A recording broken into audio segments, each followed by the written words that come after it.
Tonight, we are going to talk about what new horizons found beyond Pluto. Because for many people, Pluto feels like the last real place in the solar system.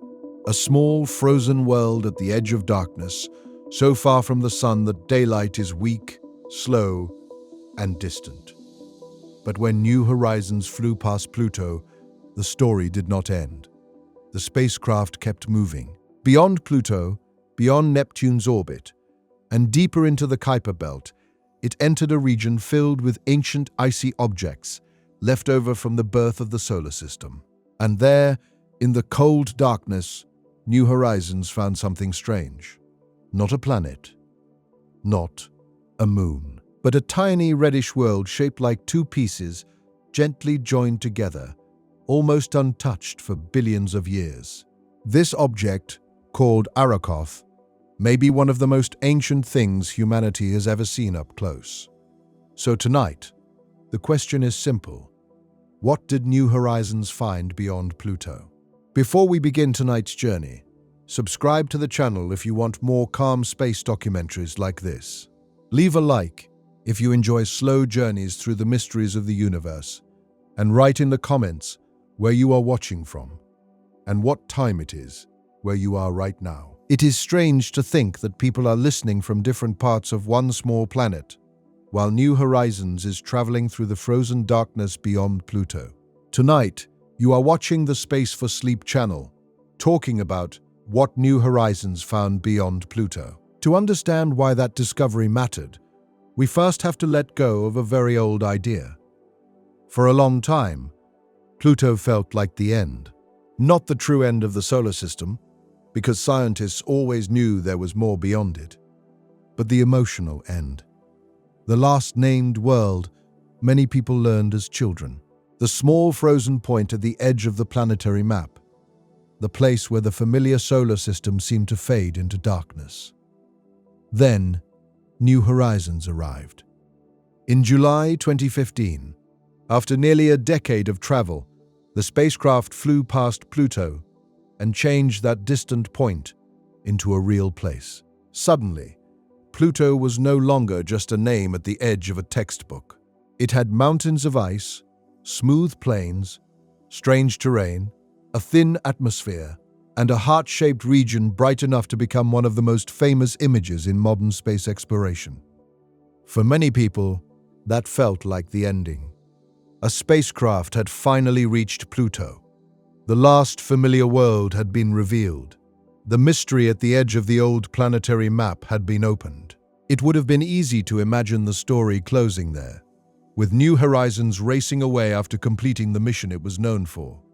Pluto had been the goal. Pluto had been the headline. Pluto had been the world people were waiting to see.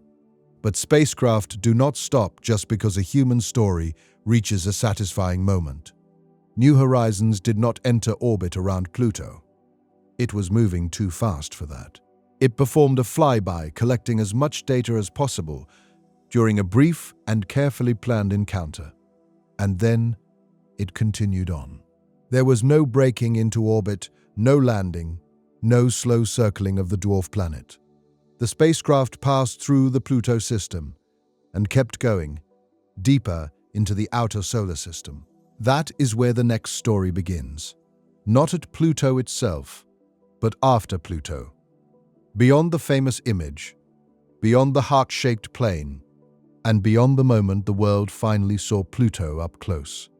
New Horizons continued into a region that had always been there, but had never felt as real to most people as the planets did. A region beyond Neptune, beyond Pluto's orbit, filled with small frozen bodies, ancient leftovers, and quiet objects that preserve pieces of the solar system's earliest history. The Kuiper Belt. To most viewers, Pluto feels like the edge, but in reality, Pluto is part of a much larger region. It is not the final object before emptiness. It is one member of a vast population of icy worlds and fragments orbiting far from the sun. New Horizons did not leave discovery behind after Pluto. It entered a place where discovery becomes quieter, colder, and older. That idea changes the whole journey. If Pluto is not the last page, then the outer solar system is not a simple ending. It is a deeper chapter, one that is harder to see because the objects are smaller, dimmer, and farther from sunlight. The mystery does not disappear after Pluto. It becomes more subtle. Pluto was dramatic because we finally saw it clearly. But beyond Pluto, the mystery changes. The objects are smaller, darker, and harder to find. They are not famous in the way planets are famous. Many do not even have familiar names. They are faint points of light in enormous darkness, so distant that even finding one along the spacecraft's path is a challenge. But those small objects may hold some of the oldest clues in the solar system. That is why the mission did not end at Pluto. New Horizons still had speed, power, working instruments, and the ability to send data back to Earth. Most importantly, it was already in the right part of space, in a region no other spacecraft had explored up close in the same way. So scientists looked beyond the original target. They began asking what else the spacecraft could reach. For New Horizons, the next question was not another famous planet. It was something smaller, colder, and far less familiar. The mission had already shown us Pluto, but now it had a chance to show us a different kind of object. Not a dwarf planet with a complex surface and atmosphere, but a primitive body that might have stayed almost unchanged for billions of years. They are not important because they are large. They are important because they are old. A small frozen object beyond Pluto can be like a preserved fragment from the time when planets were still assembling. It may contain clues about how tiny pieces of material gathered, stuck together, and began the long process that eventually led to worlds. That is why New Horizons continuing beyond Pluto was so powerful. It changed the mission from the spacecraft that visited Pluto into something broader, a spacecraft entering the ancient outskirts of the solar system, where small worlds drift in cold storage. But at the time, nothing about that was guaranteed. New Horizons could not simply choose any object in the Kuiper Belt and fly to it. The spacecraft had limited fuel. Its trajectory was mostly set by the Pluto flyby, and by years of travel through deep space. It could adjust its path, but only within limits. The next target had to be in the right part of space, at the right distance, and reachable, with the fuel still available. That made the search difficult. The Kuiper Belt may contain many objects, but from Earth, they are faint, small, and extremely far away. Finding one is not like looking at a map filled with clear labels. It is more like searching for a tiny moving speck in a dark field of distant stars. And the object could not be just anywhere. It had to lie close enough to the spacecraft's future path for New Horizons to reach it. This is where Pluto stops being the ending and becomes the doorway. Because after the Pluto flyby, New Horizons was no longer only a visitor to one dwarf planet. It was a moving opportunity, a spacecraft already beyond the known planets, already deep in the outer solar system, already carrying instruments that could observe a Kuiper Belt object if scientists could find the right one in time. That is a rare situation. For the public, the answer would eventually become Arrokoth. But before it had a name, before it had a shape, before anyone knew it looked like two pieces gently joined together, it was only a tiny distant target, a faint object in the darkness, selected because New Horizons could reach it. It represented the kind of place the solar system is full of, but human imagination often ignores. Not the bright planet, not the dramatic moon, not the giant ring system. A small body in the outer darkness, quiet for billions of years, carrying a memory of how the solar system began. New Horizons gave humanity a chance to see one of those objects up close. This is why the title, What New Horizons Found Beyond Pluto, works as a real story. The answer is not simply that it found another object. The deeper answer is that it found proof that beyond Pluto is not emptiness. It found a region where ancient bodies still exist, where the solar system keeps its earliest fragments, and where even a tiny reddish object can change how scientists think planets formed. The emotional shape of the story is simple. Pluto looked like the end, but it was not. New Horizons showed us the famous world, then continued into the darkness behind it. And there, beyond the place many people thought of as the last destination, it found something older, smaller, and in some ways more original.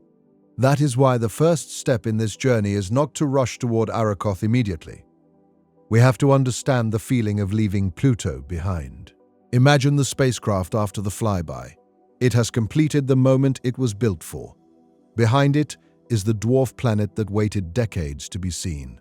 Ahead is the Kuiper Belt, a region too vast and dim to feel close, filled with objects that do not shine like stars and do not dominate the sky like planets. It moves along its path, carrying the data from Pluto, while Earth waits for that data to return slowly over time. The Pluto encounter itself was brief, but the information took much longer to send back because the spacecraft was so far away and the data rate was limited. Even after the flyby was over, Pluto kept arriving on Earth in pieces. At the same time, the next possibility was forming. A new target, a new encounter, a new chance to turn a faint point into a real object. This is the calm beauty of extended missions. They do not always begin with a new launch. Sometimes they begin after the main event, when a spacecraft has done what everyone expected and then quietly keeps going. The machine moves deeper into space, and the mission becomes less about one famous destination and more about what else the universe will allow it to reach. New Horizons became that kind of mission. It did not need to repeat the Pluto flyby, find another dwarf planet of the same size, or send back an image as famous as Pluto's heart. It needed to do something more subtle. Visit a small, ancient object in a place that had never been explored up close. That is the kind of discovery that changes the scale of the solar system. Because once Pluto is no longer the end, the map expands. The outer solar system stops being a blank edge. It becomes a real region, with structure, history, and objects waiting in the dark. This is what New Horizons revealed by continuing beyond Pluto. It showed that the story of the solar system does not fade out after the last familiar world. It becomes quieter, but not empty. It becomes harder to see, but not less meaningful. It becomes a place where the smallest objects may carry the oldest memories. And that is exactly the kind of story a calm space journey can follow. Not a louder discovery, but a deeper one. Not a giant planet, but a tiny world that waited in darkness until a spacecraft passed close enough to turn it from a point into a place. And that is where we need to go next. Before New Horizons could find Arrokoth, before it could reveal the strange shape of that ancient body, we have to understand the region it entered after Pluto. Because beyond Neptune, beyond the bright planets, and beyond the familiar maps, there is a vast frozen belt of ancient worlds. And Pluto is only one of them. Beyond Neptune, the solar system changes character. The bright, familiar planets are behind us. Jupiter and Saturn have already become distant giants. Uranus and Neptune mark the outer edge of the classical planetary system. And after Neptune, the map no longer feels as simple. The worlds become smaller, the sunlight becomes weaker, the distances become harder to imagine. This is where the Kuiper Belt begins. It is not a sharp wall in space. There is no visible gate, no glowing border, and no clean line where the solar system suddenly becomes something else. Instead, the region beyond Neptune slowly opens into a wide, cold belt of icy bodies orbiting the Sun. Some are large enough to be dwarf planets. Many are much smaller. The Kuiper Belt is easy to misunderstand because it is not dramatic in the way people often expect space to be dramatic. It is not a crowded field of rocks smashing into each other like a scene from a movie. The distances are enormous. The objects are separated by vast stretches of darkness. If you were traveling through it, most of the time you would still see emptiness. But that emptiness is not truly empty. It contains a quiet population of worlds that matter because of where they came from. That is what makes it feel so different from the inner solar system. Near the sun, worlds can dominate the story. Earth fills our sky. Mars has deserts and storms. Jupiter is a giant with bands, moons, and radiation. Saturn has rings bright enough to become an icon. But in the Kuiper Belt, the story is not written in giant planets. It is written in small objects, separated by darkness, moving slowly through cold space. When the solar system formed, material gathered around the young sun in a wide disk of gas, dust, ice, and rock. Closer to the sun, heat changed what could survive. Farther out, cold allowed more ices to remain. Over time, small pieces collided, stuck together, broke apart, and gathered into larger bodies. But not every piece became part of a planet. Some remained behind. In the Kuiper Belt, many of those remnants still orbit today, far from the intense heat and activity of the inner solar system. This is why the region is so important. It is not simply a distant storage area for frozen objects. It is a record of the solar system's early construction.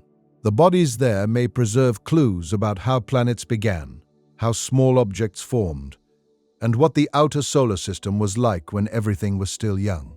Pluto is part of that archive, but it is not the whole archive.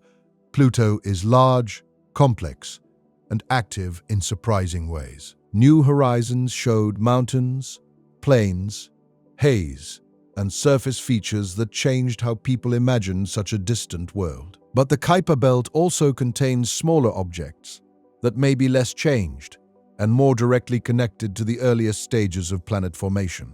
That is why a small object can sometimes be more revealing than a famous one. A large world can have geology, internal heat, resurfacing, atmosphere, and complex evolution. Those things are fascinating, but they can also erase or modify the oldest evidence. A smaller, colder, quieter body may preserve ancient structure more clearly. From Earth, most Kuiper Belt objects are extremely hard to study. They are distant, dim, and small. They reflect only a little sunlight, and that sunlight has already become weak by the time it reaches them. Then the reflected light has to travel all the way back to Earth. Even powerful telescopes often see these objects as faint points. Their shapes, surface details, and small-scale features remain hidden. That is why New Horizons was so valuable after Pluto. It was no longer looking at the Kuiper Belt only from Earth. It was traveling through the outer region where close observations became possible, in a way Earth-based telescopes could not easily match. A spacecraft does not need an object to be bright from Earth, if it can pass close enough to see it directly. The Kuiper Belt also helps explain why Pluto was reclassified as a dwarf planet. Pluto was once treated as the 9th planet, partly because for a long time it seemed unique. But as astronomers discovered more objects beyond Neptune, Pluto began to look less like a lone oddball and more like one member of a larger family. Other distant icy bodies were found. Some were large, some had moons, some followed unusual orbits. The outer solar system became more populated than older maps had suggested. For a viewer, that change can feel like Pluto lost something. But for science, it gained context. Pluto became part of a region, not a lonely exception. Its story became connected to the stories of many other icy bodies beyond Neptune. The map became less simple, but more honest.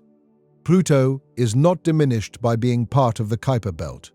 It becomes a gateway into a much bigger story. It is one of the largest and most complex known objects in that distant region, but it is surrounded by smaller bodies that help reveal how the outer solar system formed. For New Horizons, this mattered deeply. The spacecraft's Pluto flyby showed that even at the edge of the planetary system, worlds can be surprising. But the Kuiper Belt promised a different kind of surprise. Not a complex dwarf planet with dramatic geology, but a primitive object that might show the solar system in a quieter, older form. Some Kuiper Belt objects may eventually become comets. Their orbits can be changed over time, sending them inward toward the Sun.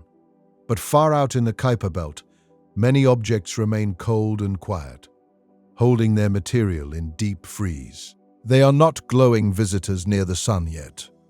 They are stored evidence. This is why the region feels so different from the planets. The planets are the main architecture. The Kuiper Belt is the ancient debris field. New Horizons entered that kind of story after Pluto. And the region is enormous. The Kuiper Belt extends across a vast distance beyond Neptune.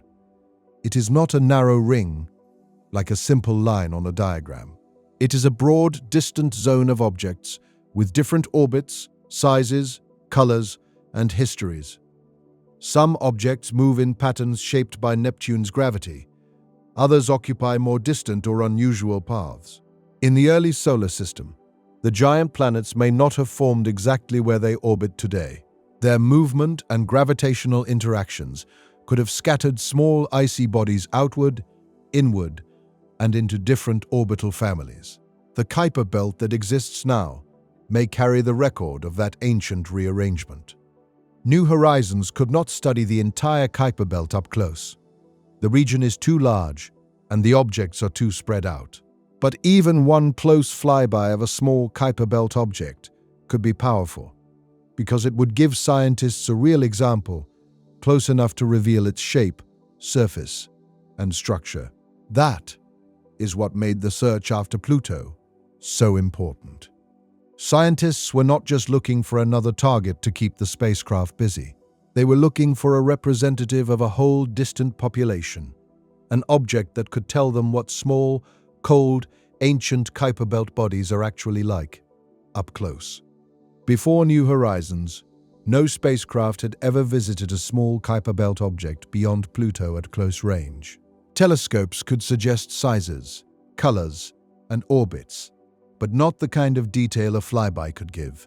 A close encounter could reveal whether the surface was cratered, smooth, lumpy, layered, reddish, bright, dark, round, elongated, single, or made of multiple pieces. That is why the region beyond Neptune is not just background for the story. It is the reason the story matters. Pluto was the doorway because it brought New Horizons into the outer solar system. But the Kuiper Belt was the deeper destination because it held the ancient objects scientists wanted to understand. The spacecraft was moving through a region where small worlds could act like time capsules. From Earth, the Kuiper Belt is distant and faint. From New Horizons, it was still distant, but no longer unreachable in the same way. The spacecraft had already crossed the Great Gap and survived the journey. That made every reachable object beyond Pluto valuable. The challenge was that reachable objects are rare. Not because the Kuiper Belt has only a few bodies, but because New Horizons could not turn sharply. Its course after Pluto was constrained by physics and fuel. The spacecraft was not a car that could choose a new road. It was a fast-moving probe with limited ability to adjust. The target had to be close to its path, and it had to be found early enough for the mission team to plan an encounter. This turns the Kuiper Belt from an idea into a problem. A vast region may contain many ancient objects, but a spacecraft can only visit the one it can actually reach. The scientific dream had to match orbital mechanics. A perfect target in the wrong place was useless. A reachable target, even if small and faint, could become historic. This is the quiet tension behind the next stage of the mission. The Kuiper Belt was full of possibilities, but New Horizons could not spend fuel like a mission with endless options. Its future depended on a very specific match between the spacecraft's path and one small object hidden far ahead. That is exactly what happened.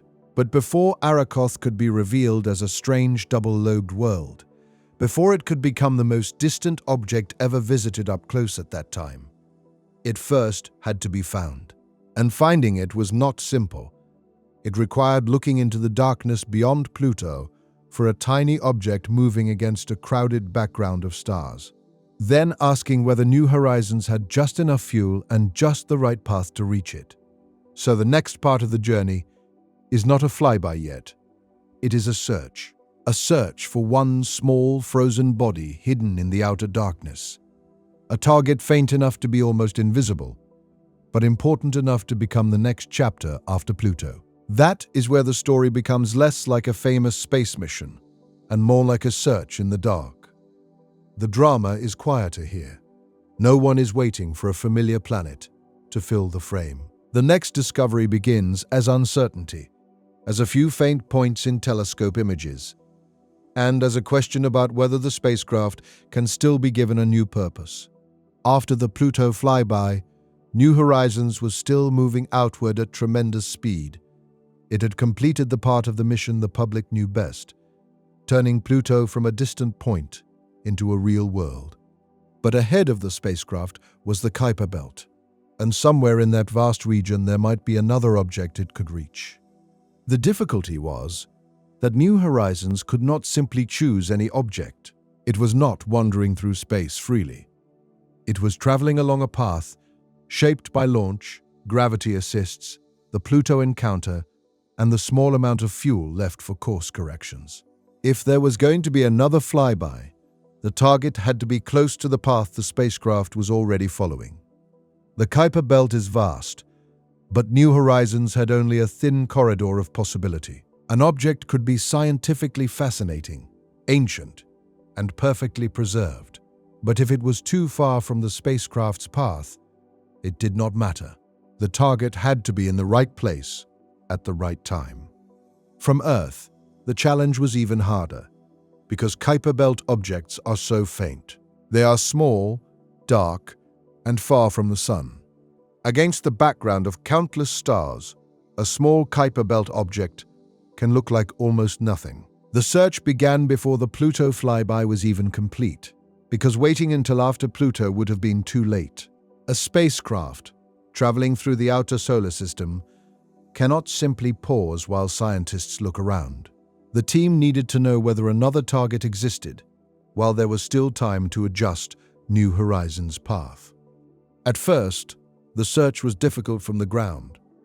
Large telescopes looked for possible targets, but the region of sky was crowded and the objects were extremely faint. A tiny moving Kuiper Belt object could be buried in that brightness and complexity. Eventually, the Hubble Space Telescope became essential. Hubble could see faint objects with the clarity needed to search the spacecraft's path. It helped scientists find candidates that ground-based observations could not easily confirm.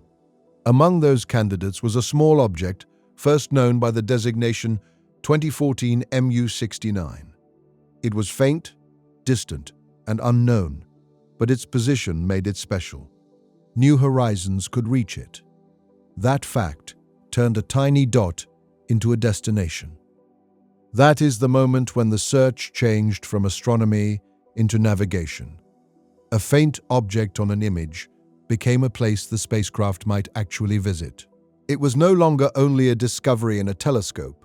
It was a possible future for the mission, a point in the darkness that could become the next close-up view from the outer solar system. This is easy to miss, because the target was not visually impressive yet.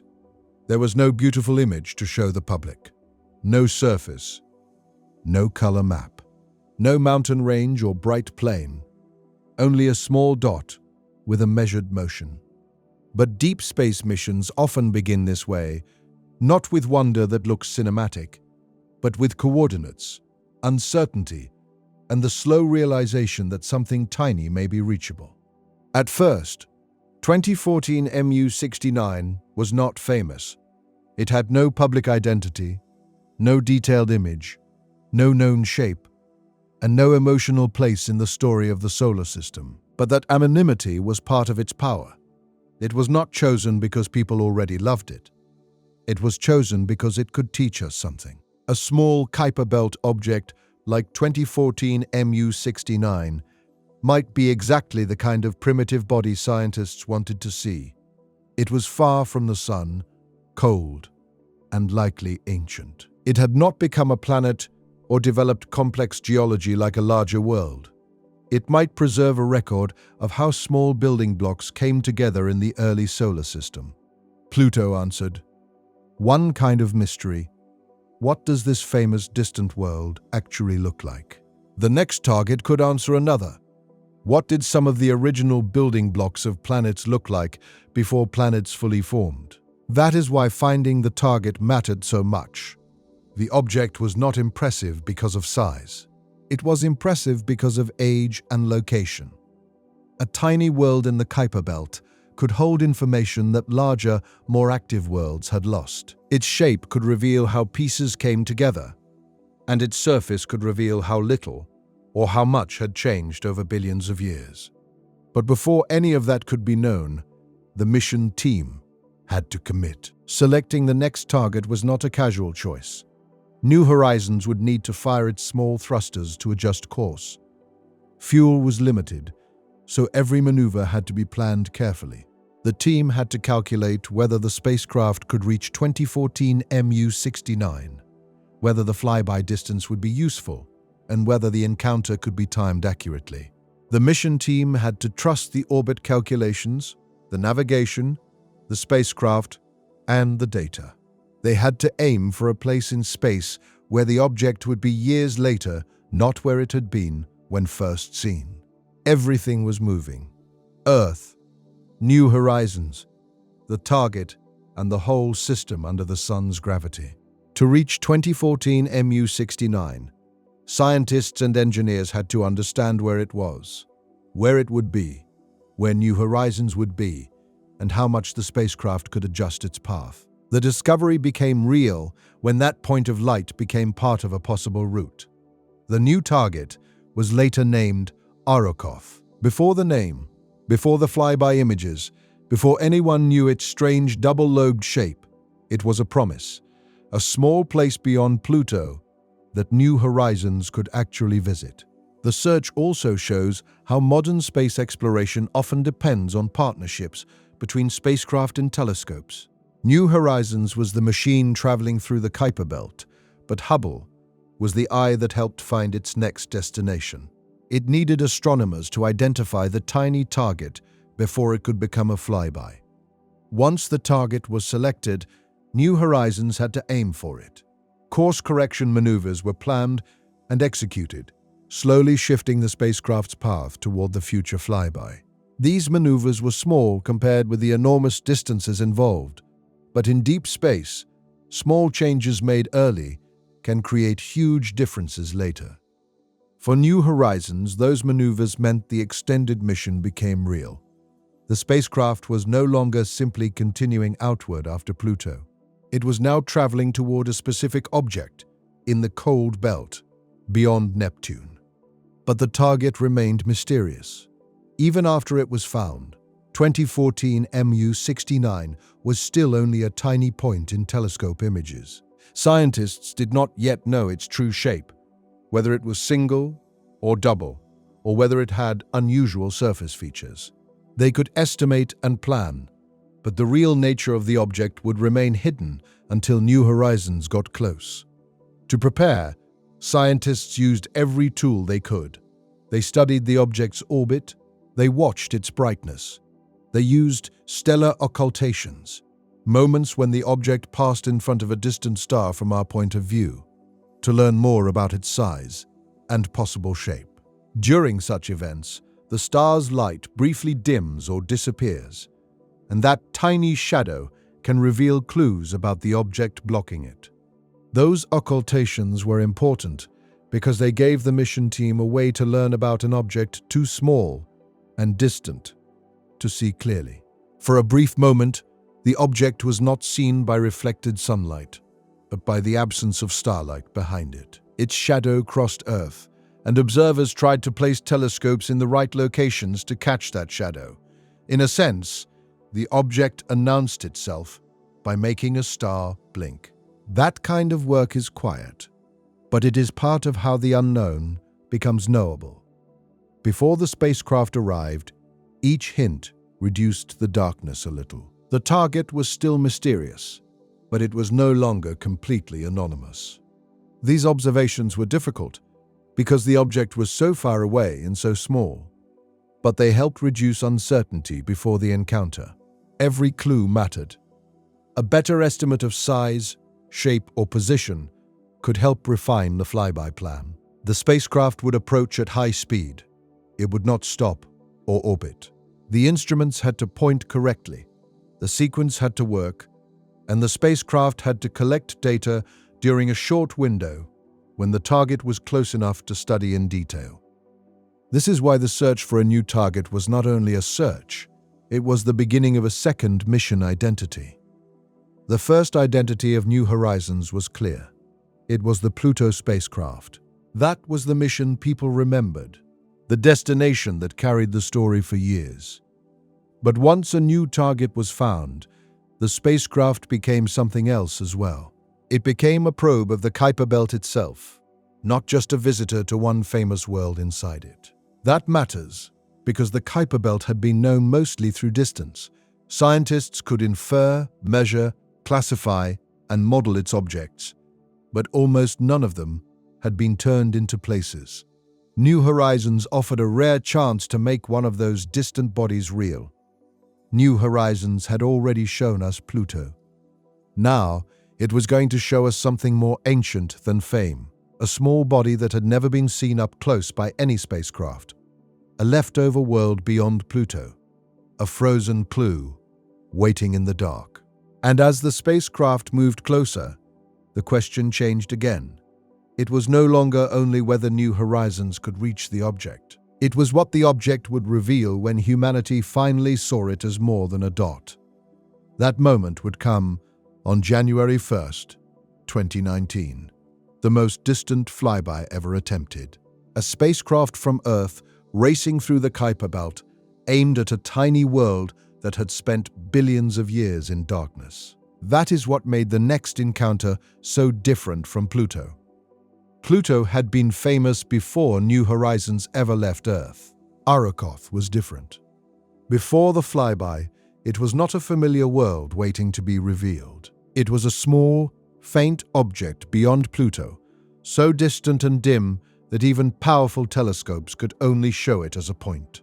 And yet, that point became the target of one of the most extraordinary flybys ever attempted. The target did not need to be famous to be important. In fact, part of its importance came from being ordinary for its region, the kind of small frozen body that may exist in huge numbers beyond Neptune, but that humanity had never seen up close. On January 1st, 2019, New Horizons approached Arrokoth in the Kuiper Belt. It was a moment that felt quiet compared with the Pluto flyby, but scientifically, it was historic. The spacecraft was about to visit the farthest object ever explored up close by a human-made machine. That distance matters because it changes how achievement feels. This was not a spacecraft operating near Earth or even near Mars. It was far beyond the familiar planets, in a region where sunlight is weak and communication is slow.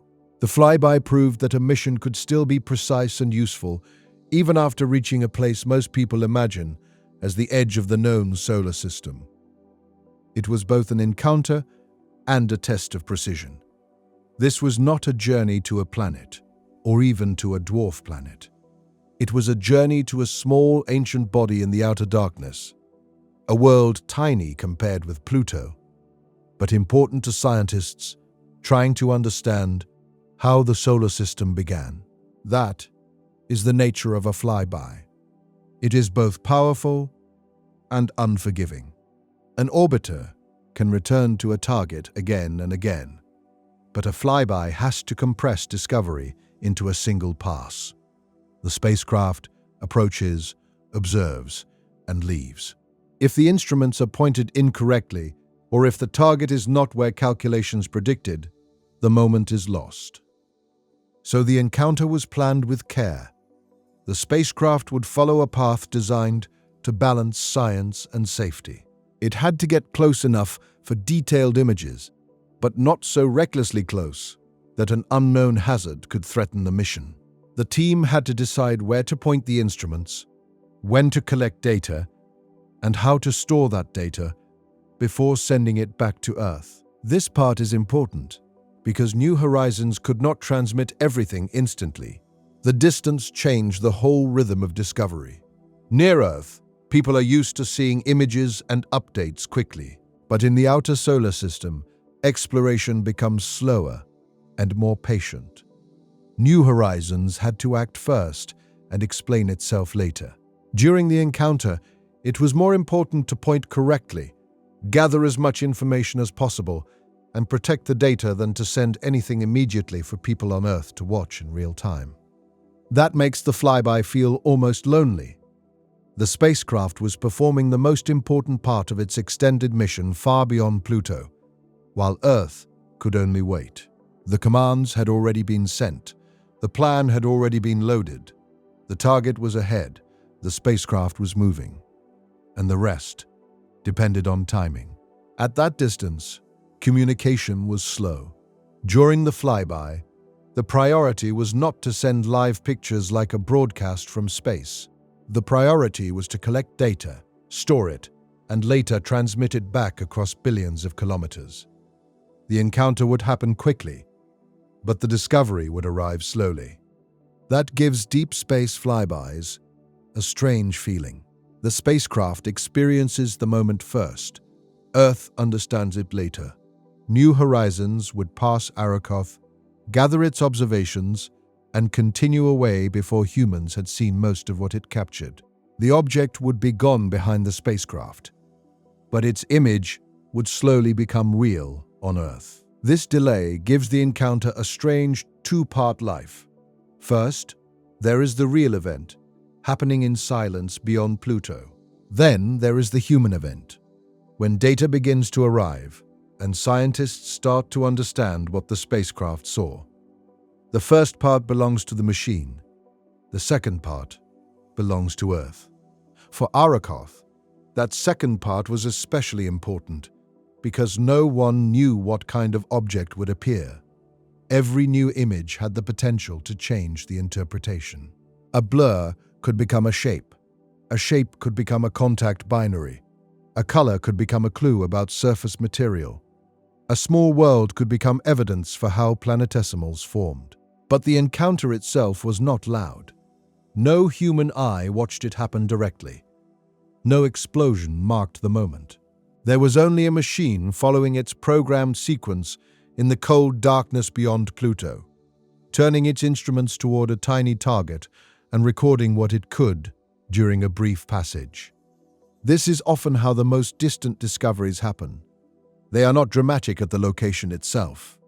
They are dramatic because of what they mean later. A camera shutter, a stored measurement, a successful pointing sequence, a small status signal after the encounter. These are quiet events, but they can change what humanity knows about a whole region of space. The darkness around Arrokoth did not change when New Horizons arrived. No light turned on, no surface reacted. The object did not know it was being visited.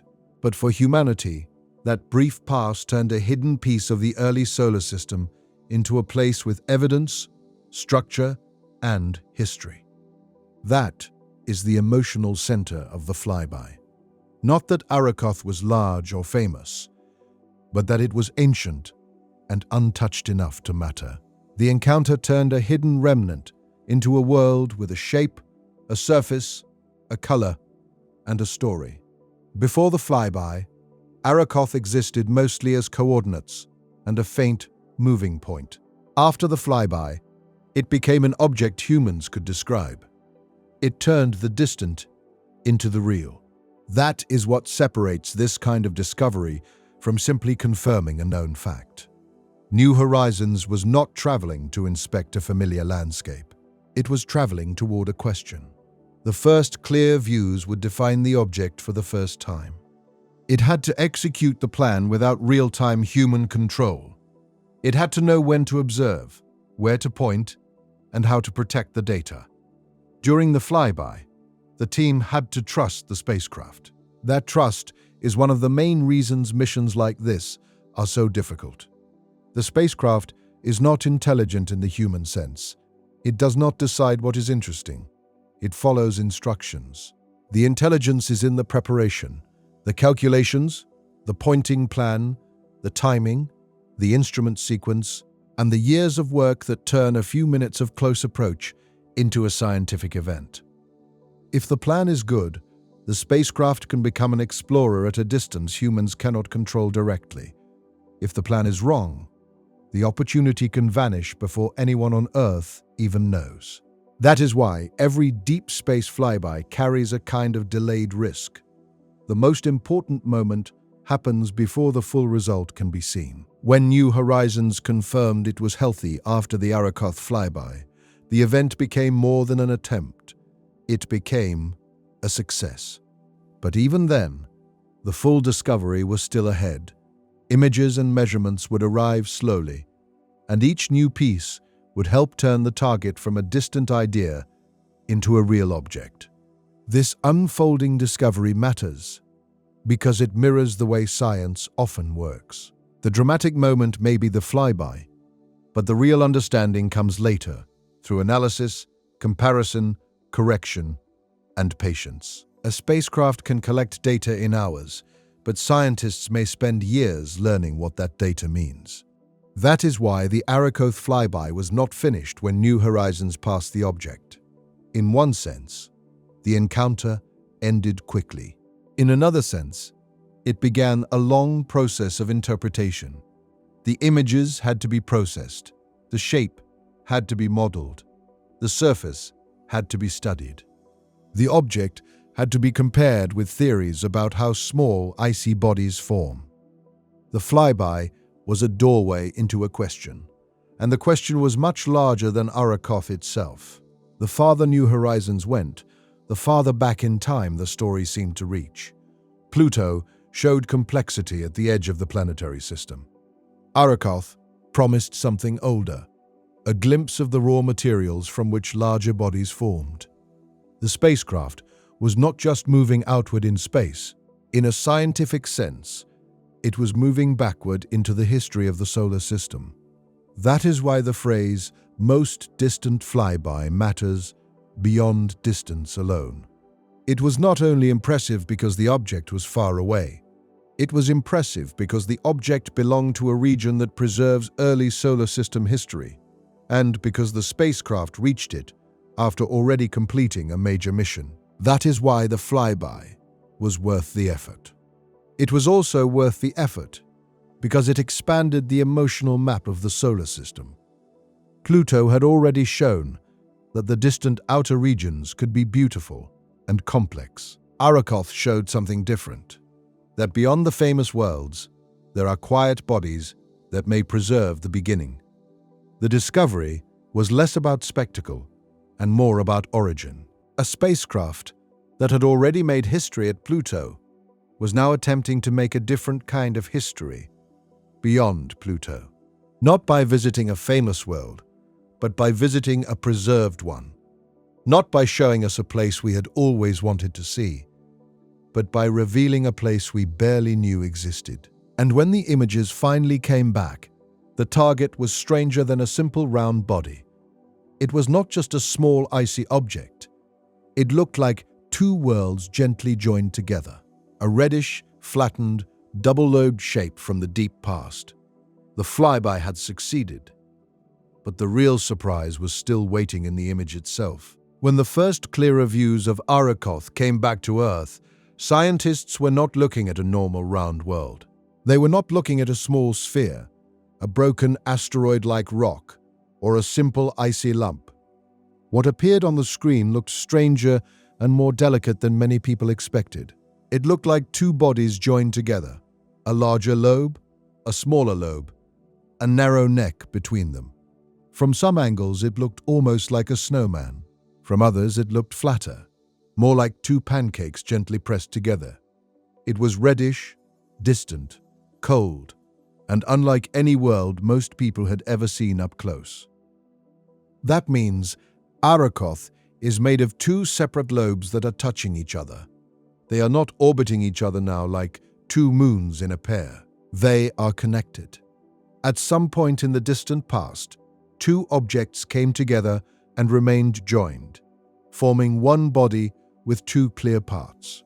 This is very different from the smooth worlds people usually imagine when they think of space. Gravity pulls large planets toward round shapes, but Arrokoth is too small for that kind of transformation. It keeps its irregular body, and that irregularity is exactly what makes it valuable. Its shape has not been erased by becoming a planet. That shape is what made Arrokoth so important. At first, the snowman appearance was easy for the public to understand. Two rounded pieces stuck together in the darkness beyond Pluto. But scientifically, the shape was more than a curiosity. It was a clue. The way the two lobes met could tell scientists something about how the object formed. If Arrokoth had been formed by a violent collision, scientists might expect more damage, more disruption, or a shape that looked shattered and chaotic. But Arrokoth did not look like the result of a high-speed smash. The two lobes seemed to have joined slowly, gently enough that both parts survived as recognizable shapes. The shape suggested that in the early solar system, some small bodies may have formed through gentle accumulation rather than constant violent impact. Tiny pieces could gather into larger clumps, and eventually two growing bodies could touch, merge, and remain connected without destroying each other. Arrokoth may be a frozen record of that process. That possibility makes the object feel less like a random curiosity and more like a preserved experiment from nature. The early solar system created countless small bodies, but most were later changed, destroyed, scattered, or absorbed into larger worlds. Arrokoth survived in a place cold and distant enough to keep its story visible. Arrokoth is not large compared with planets, or even compared with Pluto. It is a small Kuiper Belt object, only tens of kilometers across. But because it is small, cold, distant, and likely preserved, it may have kept a form that larger, more active worlds would have lost long ago. The reddish color also mattered. Arrokoth is not bright white, like fresh snow. It has a reddish surface, likely shaped by complex, organic-rich materials created when sunlight and cosmic radiation alter ices over long periods of time. The flattening of the lobes made the object even more interesting. Early images made Arrokoth look like a snowman, but later analysis showed the lobes were not perfect spheres. They were flatter than expected, more like two flattened pieces joined at a neck. That one idea connects the shape to the birth of planets. In the early solar system, planet formation required small particles to become larger bodies. Dust and ice had to gather. Pebbles had to become clumps. Clumps had to become planetesimals. For a long time, scientists debated how those early steps happened. Arrokoth offered a clue from the scene of the crime. Its two lobes may have formed near each other in a cloud of small, icy material.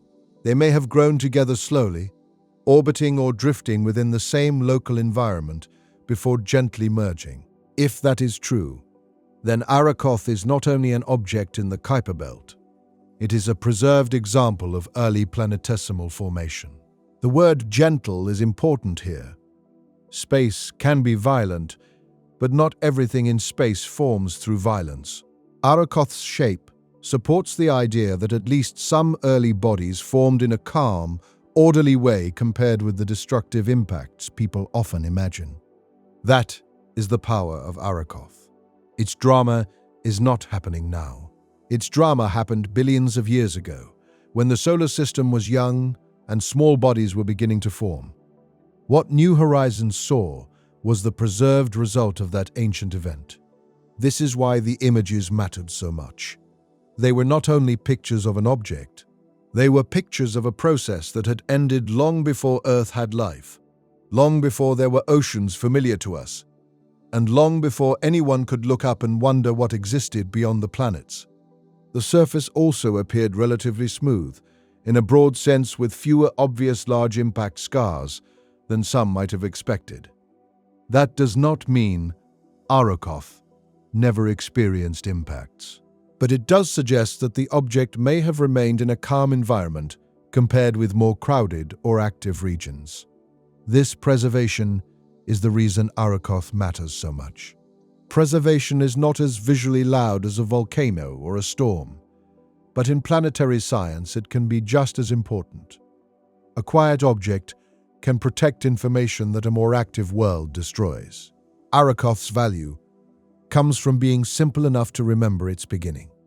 If the object had been heavily battered, melted, reshaped, or resurfaced, it might be harder to read as a record of formation. But if it has remained mostly intact, then its shape becomes a message from the early solar system.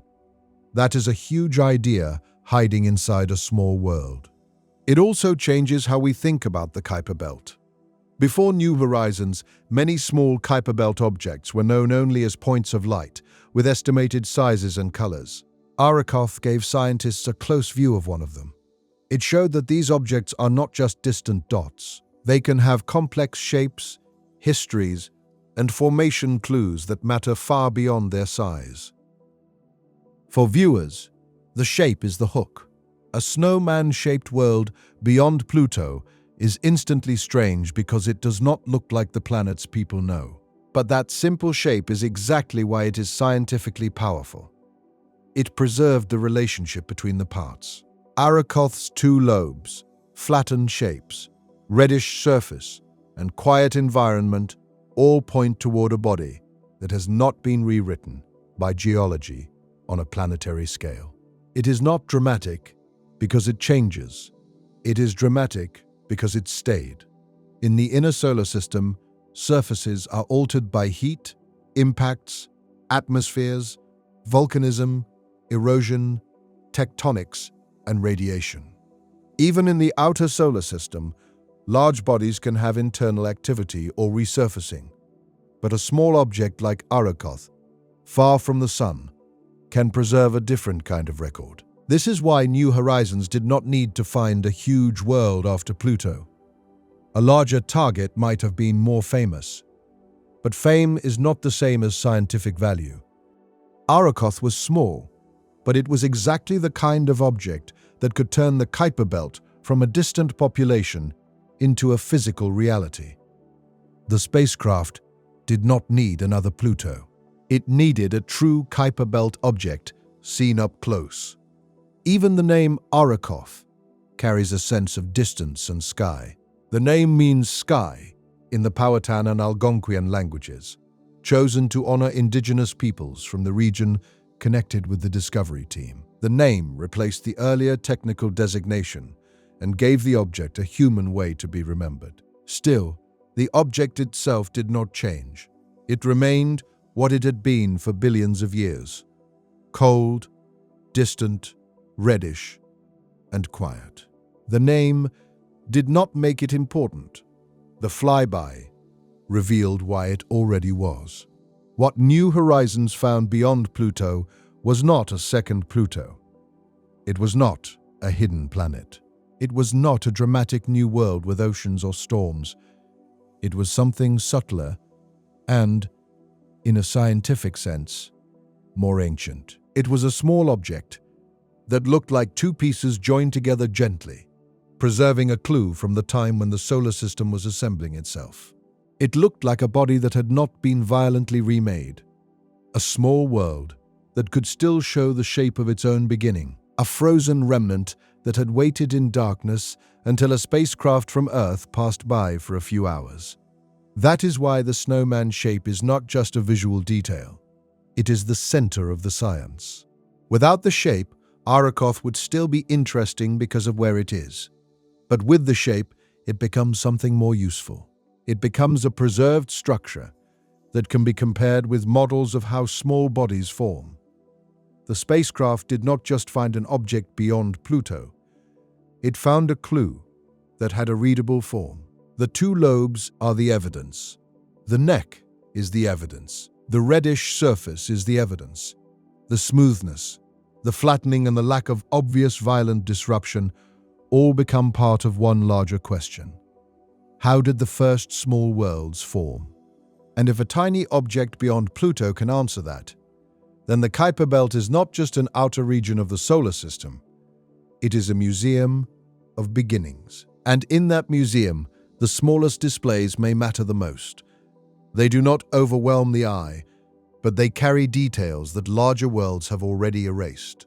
Arrokoth is one of those details, preserved in the cold until New Horizons passed close enough to read it.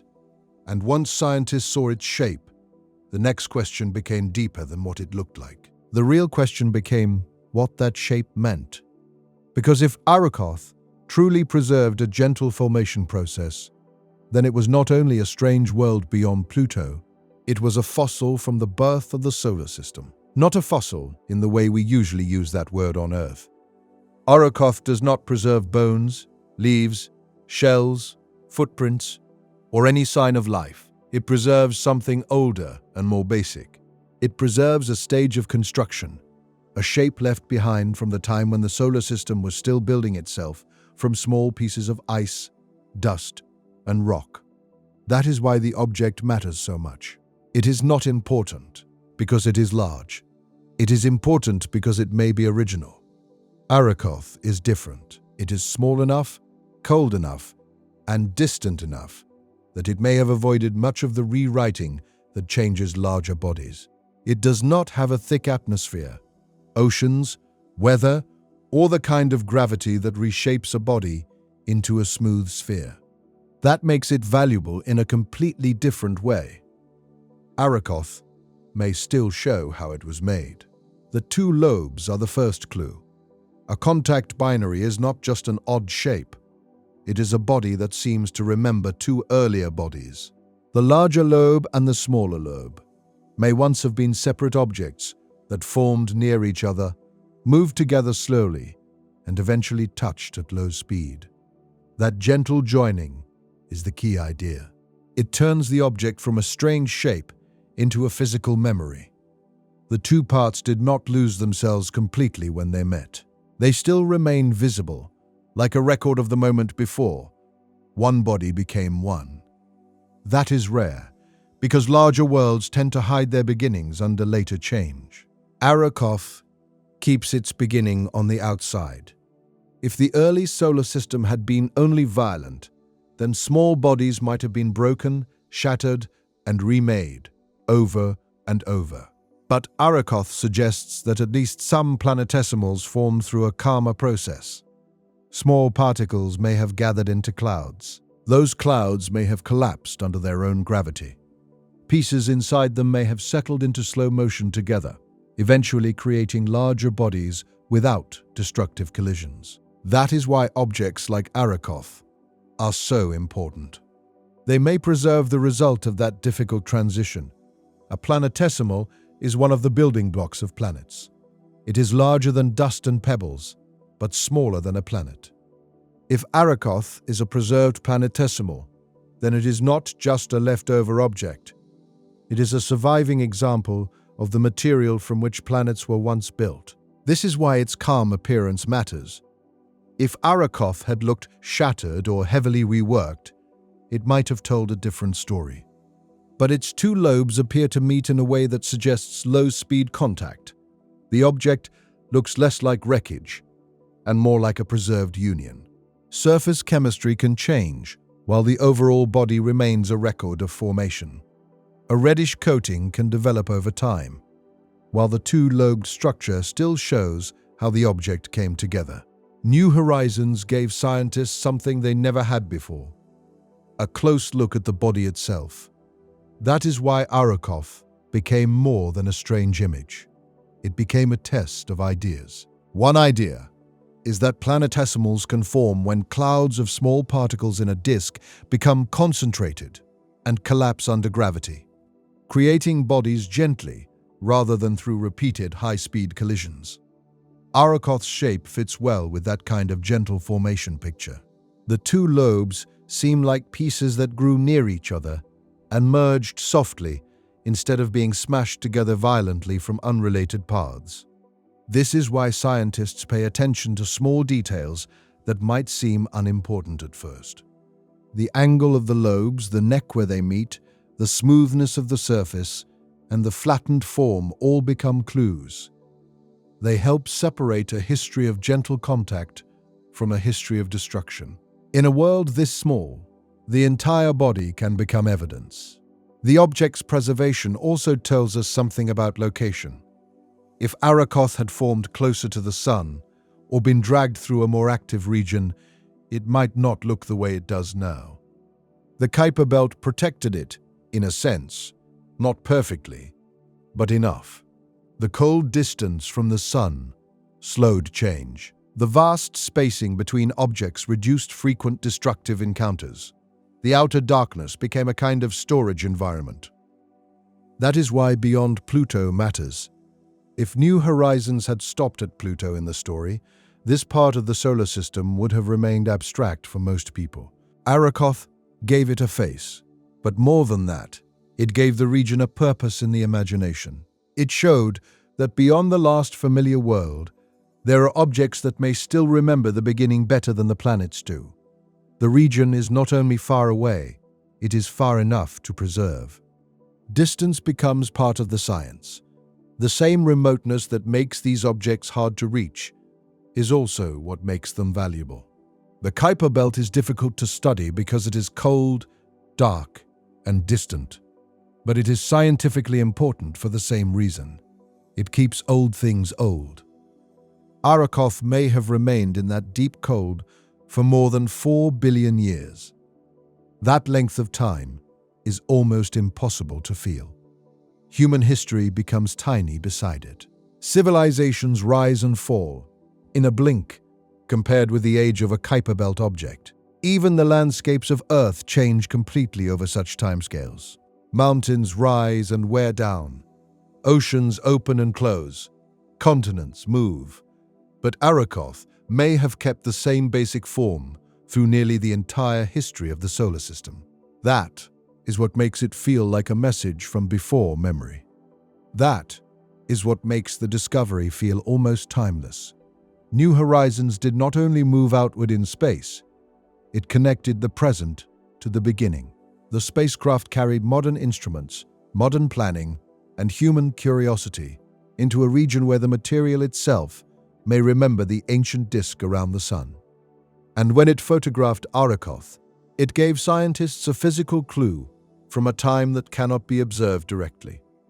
The two lobes suggest that small bodies could grow separately and then join gently. The flattened form suggests that the original pieces may have formed through processes that produced broad, disc-like shapes rather than perfect spheres. The lack of obvious violent disruption suggests that the object may not have been heavily reshaped after forming. The reddish surface suggests long exposure to the cold chemical environment of the outer solar system. Each clue is small. Together, they create a story. The story does not need to be loud. It does not need oceans, storms, or a glowing atmosphere. It is written in the fact that the object still looks joined rather than shattered, flattened rather than spherical, reddish rather than fresh, and preserved rather than remade. That is enough for scientists to ask how gently small worlds could form. Not a story with characters and dialogue, but a story written in matter. The early solar system left behind a small red object with two joined lobes, and billions of years later, a spacecraft passed close enough for humans to read part of that record. If Arrokoth formed through gentle merger, then similar processes may have shaped many small bodies in the early Kuiper Belt. If its surface stayed relatively undisturbed, then other, cold, classical Kuiper Belt objects may also preserve ancient structure. If one tiny object can reveal this much, then the outer solar system may contain countless other frozen records, still waiting to be understood. It showed that the quiet outer solar system is not empty. It is full of beginnings. That is the deeper reason Arrokoth belongs in this video. It is not only a strange object beyond Pluto, it changes the feeling of everything beyond Pluto. The darkness becomes less like an ending and more like a storage place for the earliest chapters of the Sun's family. This is why the discovery is not only about finding a strange snowman-shaped body. That is the visual hook. But the deeper story is formation. Arrokoth appears to preserve a stage before planets fully existed. It is a remnant from the time when nature was still learning how to build worlds from smaller pieces. And in that sense, it is connected to everything.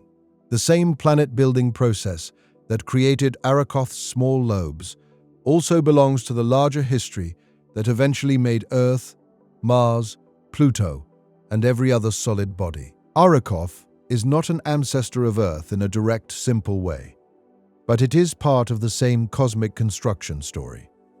It helps us understand the general process by which dust and ice become worlds. That makes it feel much larger than its size. A small object beyond Pluto becomes a clue to the origin of planets. A tiny body in darkness becomes a window into the beginning. A quiet, reddish shape becomes evidence that worlds may start gently. That possibility is calm, but it is powerful. It means the first steps toward planets may not always look like chaos. Sometimes, the beginning may be two small bodies moving slowly enough to meet, touch, and remain together in the cold. This is why New Horizons' second major discovery was so powerful. Pluto showed us that the outer solar system could still surprise us with complexity. Arrokoth showed us that beyond that complexity, there are preserved fragments of origin. One world revealed activity, the other revealed memory. Together, they changed the way we see the region beyond Neptune. But Arrokoth did not only tell us about how it formed, it also changed how scientists and viewers imagine the Kuiper Belt itself. If one tiny object could contain such a deep history, then the region around it could no longer be dismissed as a distant, empty zone after Pluto. It had to be seen as something richer. A dark belt of ancient bodies, a frozen record around the sun, a place where the solar system keeps pieces of its own beginning. And that leads naturally to the next part of the journey. Because Arrokoth was one object, but the Kuiper Belt is full of many more. This is the larger meaning of the discovery. That is the deeper lesson New Horizons gave us after Pluto. The spacecraft did not only reveal a strange contact binary in the darkness, it changed the way that darkness feels. Before Arrokoth, the region beyond Pluto could still seem like a distant edge. After Arrokoth, it became harder to think that way. One small object had carried a story from the birth of the solar system. If one could do that, then others might too. That is what makes the region so important. It is not one object, and it is not one story. It is a whole outer population, spread across deep cold, preserving many different versions of the solar system's past. Arrokoth was only one close-up example, but it made the rest of the population feel real. And it is not just important because it is far away. It is important because it is old. The objects there orbit in the cold outer reaches of the sun's influence. Sunlight is weak. Temperatures are low. Change can be slow. In that environment, some objects may preserve early structures better than bodies closer to the sun. This is why a place beyond Pluto can matter as much as a planet. Arrokoth showed that a small Kuiper Belt object could be far more informative than its size suggests. Its two-lobed shape helped scientists think about planetesimal formation. Its surface and color gave clues about long-term exposure in the outer solar system. Its quiet preservation suggested that some objects in the Kuiper Belt may remain close to their ancient forms. So the discovery expanded the meaning of the entire region. The Kuiper Belt became less like a boundary and more like a record written in small worlds. That record is not easy to read. Most of it remains hidden because the objects are too faint and far away for detailed study from Earth. We can measure orbits, estimate sizes, compare colors, and watch brightness change as objects rotate. But that is not the same as seeing a surface up close. The difference between a telescope point and a spacecraft image is the difference between knowing an object exists and beginning to understand what kind of world it is. This is why Arrokoth changed the feeling of the whole belt. It gave scientists a real example to compare with all the distant points still unseen in detail. Once object had been revealed as a preserved contact binary, every faint object beyond Neptune became more interesting. Any one of them might hold its own formation story. Pluto is one large, complex member of a whole distant population. Arrokoth is a small, preserved member of that population. Between them, they show two very different faces of the Kuiper Belt. One face is active, complex and surprising. The other is ancient, quiet, and simple enough to preserve formation clues. The difference is environment. Far from the sun, ices remain frozen. Closer in, heat changes them. Gas escapes, dust is released, and a tail can form. The same kind of material can look completely different depending on where it is in its orbit and how close it comes to sunlight. The orbits of Kuiper Belt objects are also part of the story. Some move in relatively stable paths. Some are in resonances with Neptune. Some have been scattered into elongated or inclined orbits. These patterns are not random noise. They are clues to the history of the giant planets and the early architecture of the solar system. Neptune especially shapes the region. Its gravity can influence distant icy bodies, trapping some in stable patterns and scattering others. This kind of relationship shows that the Kuiper Belt is not just a cold storage shelf. It is a dynamic population shaped by gravity over billions of years. That history is important because the Kuiper Belt we see today is probably not exactly the Kuiper Belt that existed at the beginning. The early solar system changed. Giant planets shifted. Small bodies were pushed, scattered, trapped, and sometimes removed entirely. Some objects may have stayed close to where they formed, while others may have been moved into new paths. The belt is ancient, but it is not frozen in a perfectly simple arrangement. So when scientists study a Kuiper Belt object, they are studying both material and motion. The surface can tell one story, and the orbit can tell another. A reddish color might hint at surface chemistry. A double-lobed shape might hint at gentle formation. An unusual orbit might hint at gravitational disturbance. Together, those clues make the region richer than a simple distant ring. Arrokoth gave a close-up of one preserved body. But to understand the Kuiper Belt fully, scientists need many observations: colors, brightness, shapes, sizes, moons, orbits, and surface properties across different objects. New Horizons could help with some of that, even after the Arrokoth flyby, because its position far from Earth gave it a different viewpoint. That different viewpoint matters because space is three-dimensional. An object seen from Earth is always seen from near Earth's side of the solar system. A spacecraft far beyond Pluto can observe from another angle, under different geometry and sometimes under different lighting conditions. That can help reveal brightness behavior, surface properties, or details that are harder to interpret from one distant viewpoint alone. It is not the same as another close flyby, but it is still useful. In a region where close flybys are rare, even imperfect views become important. The Kuiper Belt is too large and too hard to reach for scientists to wait only for perfect encounters. This is one of the subtle advantages of a spacecraft beyond Pluto. It is not just closer to some Kuiper Belt objects, it also sees the outer solar system from inside. From an angle Earth cannot copy exactly. Even when it does not fly close to another object, it can observe distant Kuiper Belt bodies from its own location, adding information that can be combined with telescope data from Earth. That slower work fits the Kuiper Belt. The region does not give up its secrets quickly. It is dim, wide, and distant. The objects move slowly. Their light is weak. Their details are hard to resolve. Understanding them requires patience, long observations, careful comparisons, and rare close encounters. Even if the spacecraft never again passes as close to a target as it did with Arrokoth, its location remains valuable. It can study dust, particles, and the distant environment. It can observe other Kuiper Belt objects from a different geometry. It can help scientists understand the region as more than a flat map. That is important, because the Kuiper Belt is not one kind of place. It contains different classes of objects, different histories, and different levels of change. Some objects may have remained in relatively undisturbed orbits.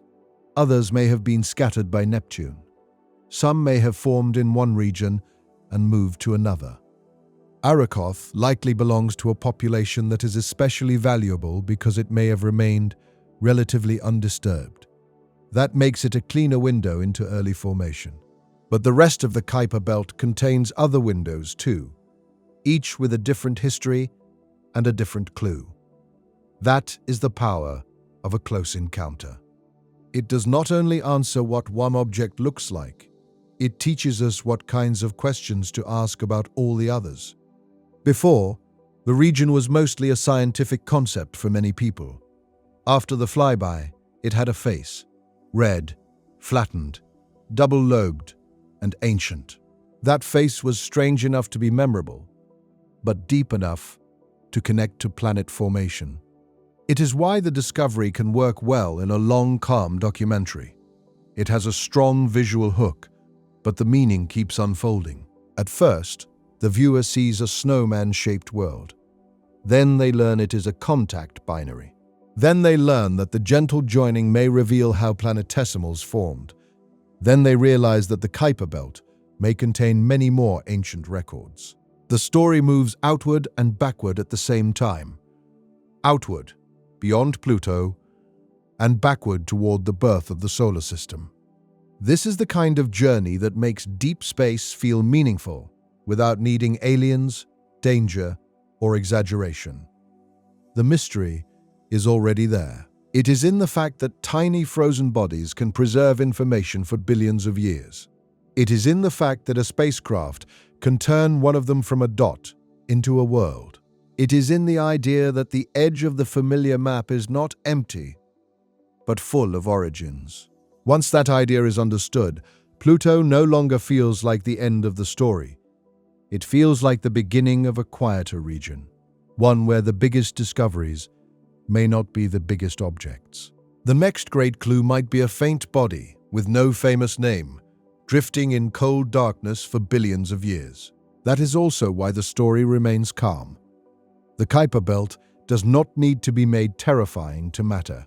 Its power comes from age, distance, and preservation.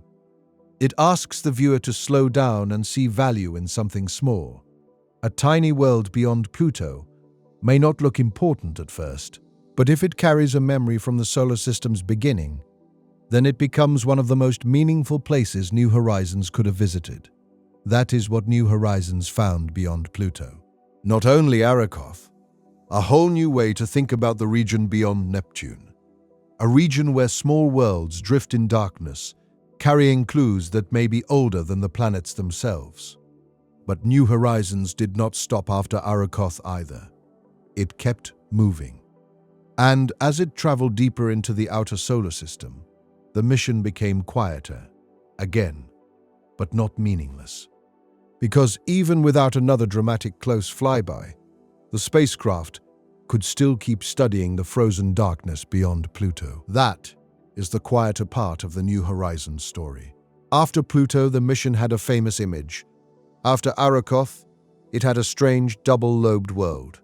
But after that, the journey did not become meaningless. The spacecraft kept moving outward, farther from the Sun, deeper into a region where no human-made spacecraft had ever done the same kind of work. It no longer had a famous world directly ahead. It no longer had a planned encounter as dramatic as Pluto. It no longer had the same public attention.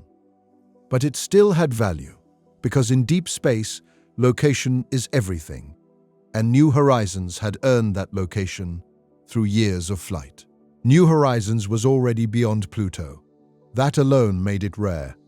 A telescope near Earth can be powerful, but it still looks at the outer solar system from far away.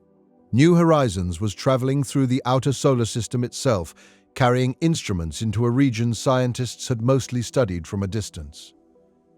That changes what a spacecraft can do. None of this sounds as simple as it found a new world, but it is still exploration. After Arrokoth, it continued as a spacecraft inside the Kuiper Belt, or near its outer regions, studying what it could while its power and systems still allowed.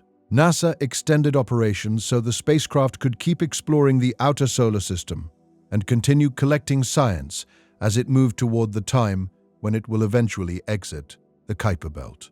This extended mission is not about repeating Pluto, it is about using the spacecraft's position. A second Pluto flyby is not necessary for the mission to matter. New Horizons can still help scientists understand the Kuiper Belt through distant observations of other objects, measurements of dust, and studies of the outer heliosphere. The work becomes less visual, but not less real. That can be difficult to explain because the most famous moments of space exploration are usually visual. People remember the first image, the close-up surface, the strange shape, the colored world, but many missions continue after the pictures become less dramatic. They become valuable because they are in the right place with working instruments at the right time. New Horizons is in that category now. The spacecraft's cameras and instruments can still observe objects that are far away from it, even if they are not close flyby targets. These observations may not show the same detail as Arrokoth, but they can still reveal brightness, color, rotation, shape hints, and how objects look from a geometry different from Earth's. That geometry matters. When an object is seen from Earth, we see it from one part of the solar system. New Horizons sees from somewhere else, far beyond Pluto. The angle between the Sun, the object, and the spacecraft can be different. That can change the way light scatters from the surface and help scientists understand properties that are harder to study from Earth alone. If many Kuiper Belt objects share certain colors, shapes, or brightness behaviors, scientists can ask why. Did they form in similar regions? Did they experience similar surface chemistry? Were some moved by Neptune's gravity while others stayed more protected? Each small observation can feed into these larger questions. Tiny particles can come from collisions between small objects, from impacts, from comets, or from other sources in the outer solar system. Measuring dust far from the Sun helps scientists understand how much material is out there and how it is distributed. A dust particle is tiny, but a dust measurement is not meaningless. It is a sign that material exists in the region around the spacecraft. Over time, many such measurements can help reveal whether the outer solar system is thinning out, staying dusty, or behaving differently than expected. The spacecraft is not only seeing objects, it is feeling the environment through the particles that touch it. That gives the mission a physical connection to the Kuiper Belt. Even when no major world fills the camera, the spacecraft is still passing through a real environment, and that environment leaves traces on its instruments.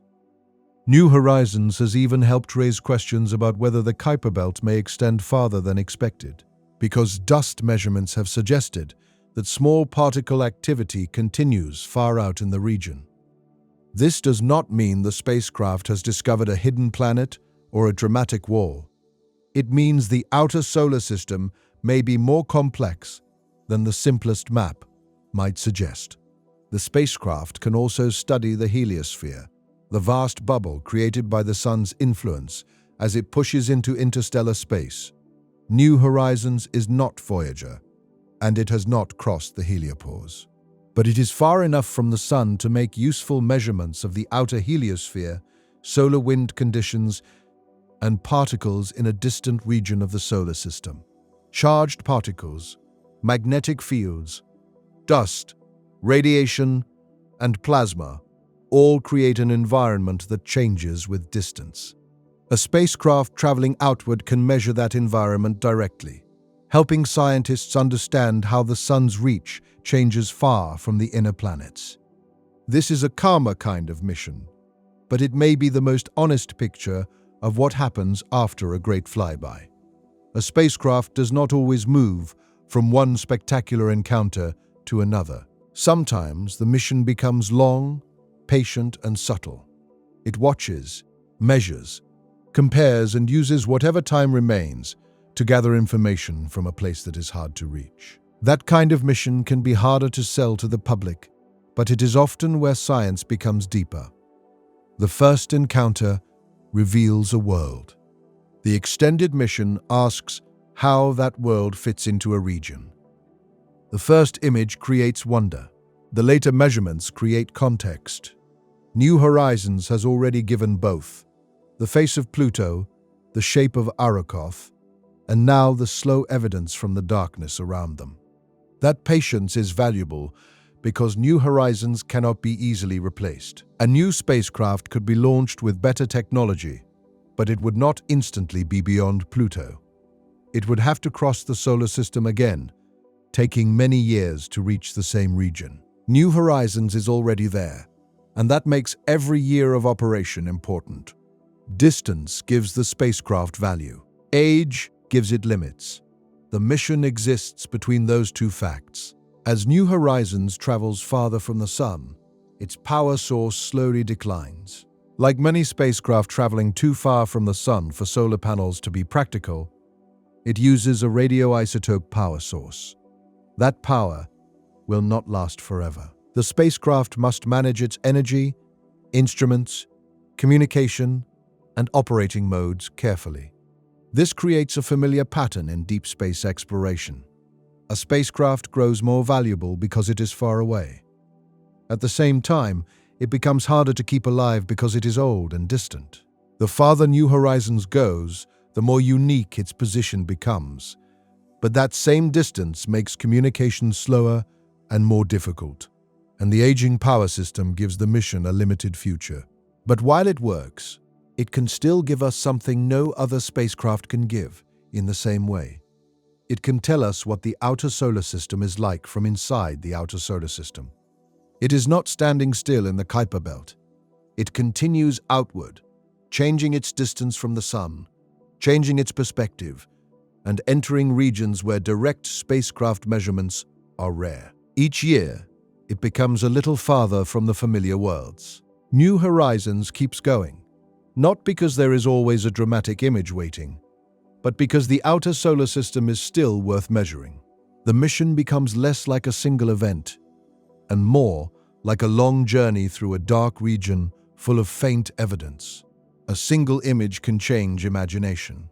A long record can change understanding. Dust measurements over time, particle measurements across distance, distant observations of Kuiper Belt objects, and the spacecraft's continuing position all help scientists build a more complete picture. Each discovery pushes the boundary of imagination outward. The real story is enough. A spacecraft launched from Earth, traveling beyond Pluto, still measuring a region that contains some of the oldest material around the Sun. These are quieter questions than the first Pluto flyby, but they are exactly the questions that turn a mission into a long scientific journey. New Horizons is now in that phase. It is no longer only the spacecraft that gave us Pluto's heart or Arrokoth's strange shape. It is a distant probe still moving outward, measuring, observing, and slowly turning the frozen outer solar system into a more real place. That is what it is still doing. It is not waiting for the next viral image. It is not repeating the past. Still, This cannot continue forever. The fact that the spacecraft still works should not make it feel permanent. Every distant mission lives inside limits. Power declines. Communication becomes harder. Instruments age. Funding decisions matter. Mission teams have to decide what can still be done with the time, power, and spacecraft health that remain. New Horizons is moving farther from the Sun. Its power is limited. Its communication with Earth becomes more challenging with distance. And one day, like every spacecraft sent into deep space, it will move beyond the point where active science can continue. The mission is still alive now, but its future is not endless. So the next part of the journey is not only about what New Horizons is doing, it is about where it is going. Because beyond Pluto, beyond Arrokoth, and beyond the region where sunlight still gives the outer solar system a faint glow, the spacecraft is moving deeper into the dark. It is not a future filled with famous worlds waiting one after another in a neat line. After Pluto and Arrokoth, the spacecraft continues outward through a region where targets are small, distant, and difficult to reach. The journey becomes quieter, less visual, and more dependent on what the spacecraft can still measure while it has power left. That does not make the journey less meaningful. It only changes the kind of story being told. The farther New Horizons travels, the weaker the sun becomes. Sunlight is still there, but it is faint compared with the light that reaches Earth. The sun no longer feels like the bright center of a familiar planetary system. It becomes a distant source, still powerful enough to hold the spacecraft in its gravitational story, but no longer bright enough to make the outer solar system feel close. Year after year, the available energy declines. Not suddenly, not dramatically, but steadily enough that the mission has to be managed with care. Instruments, communication, computers, and heaters all need power. The spacecraft must keep enough systems alive to remain useful, but it cannot behave as if it has unlimited energy. New Horizons is caught between those two truths. It is in a rare place beyond Pluto, where direct spacecraft measurements are precious. But it is also aging. Its power is limited. Its communication distance grows, and its future has to be planned carefully so the mission can keep producing science for as long as possible. That planning is not only technical, it is also about priorities. If a spacecraft has limited power and limited time, scientists have to decide which observations matter most. A distant Kuiper Belt object may be worth watching. Dust measurements may be worth continuing. Particle data may help connect New Horizons to the Sun's larger environment. Each choice is a way of asking what kind of knowledge should be saved before the spacecraft becomes too limited. This is the quiet pressure behind an extended mission. The spacecraft is still alive, but every year asks the same question in a new way. What should it do with the time it has left? Every spacecraft sent outward has a period of youth. When the systems are new, the mission is ahead, and the biggest goals are still waiting. Then comes the moment of encounter, when years of travel turn into hours of discovery. Then comes the extended life, if the spacecraft survives. That extended life is quieter, but valuable because the spacecraft has reached a place that is hard to reach again. New Horizons is in that extended life. The famous encounters are behind it, but the outer solar system is still around it. As it travels, communication with Earth becomes more challenging. The signal has to cross billions of kilometers. Commands take many hours to arrive. Data takes many hours to come back. The spacecraft cannot be controlled in real time.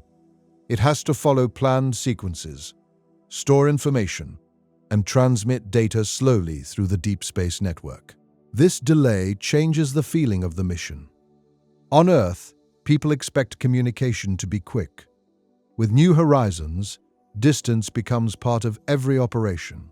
The spacecraft is not as far as Voyager 1, but it is still far enough that patience becomes essential. Every command is a planned act. Every response is delayed by the size of the solar system. This will remain true as New Horizons moves farther out. The spacecraft may still observe, measure, and send, but everything depends on the power available, the health of the systems, the strength of the signal, and the time on Earth's giant antennas. Deep space exploration is never only about the spacecraft. It is about the connection between the spacecraft and the planet that sent it.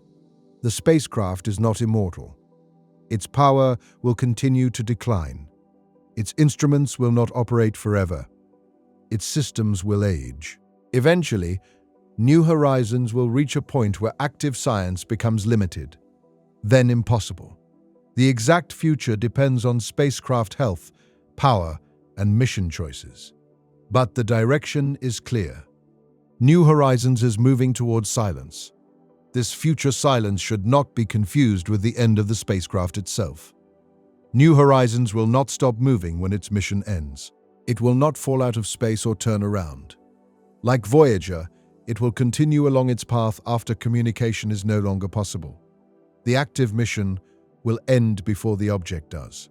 It can continue as an object, long after it can no longer send data, receive commands, or participate in science. It becomes a silent artifact of the civilization that built it, carrying the marks of its mission outward through space. New Horizons may one day become that kind of artifact. But before that silence comes, its journey still has meaning. It has already changed the way we see the outer solar system, and every additional year of operation adds to that record. Even if the mission never again gives the public a moment as famous as Pluto's heart or Arrokoth's snowman shape, it can still contribute to a deeper understanding of what lies beyond Neptune. That is important because space documentaries often focus on the most dramatic moment, the closest approach, the first image, the strange shape, the famous discovery. But missions do not only matter in those moments, they matter because of the long chain of observations before and after them. The first image captures attention, but the continuing data builds understanding. It is now a spacecraft moving through a dark region and measuring whatever it still can. That may sound simple, but it is rare. The rarity matters because most spacecraft never reach this distance at all. Many missions are built for Earth orbit, the Moon, Mars, or the inner solar system. Some reach Jupiter or Saturn. Far fewer continue beyond the orbit of Neptune. To have a working spacecraft beyond Pluto is not normal. It is a rare scientific position, earned through launch energy, gravity assists, careful operations, and time. That is why even quiet measurements from New Horizons can matter. They come from a place where humanity has very few instruments. The data may not look dramatic in a thumbnail, but it carries the value of location. There are not many machines beyond Pluto. There are not many instruments traveling through the outer solar system.